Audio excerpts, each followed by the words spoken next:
ମୋ ନାଁ ହେଉଛି ଉପେନ୍ଦ୍ର ମାଝୀ, ଆଇନଜୀବୀ କାଶୀପୁର।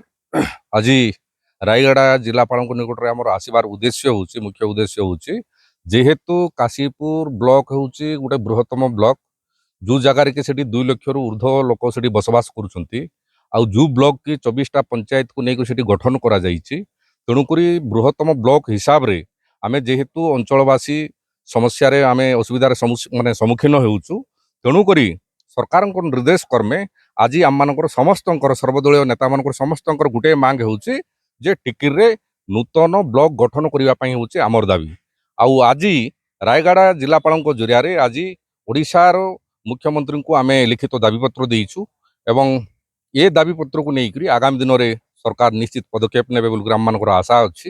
ଆଉ ଯଦି ସରକାର କି ପ୍ରଶାସନ ଏ କଥାକୁ ଯଦି ଉପେକ୍ଷା କରେ ତାହେଲେ ଆମେ ଅପେକ୍ଷା ନ କରିକିରି ଆଗାମୀ ଦିନରେ ଗଣତାନ୍ତ୍ରିକ ପ୍ରକ୍ରିୟାରେ ଜୋରଦାର ସେଠି ବିରୋଧ ହେବ।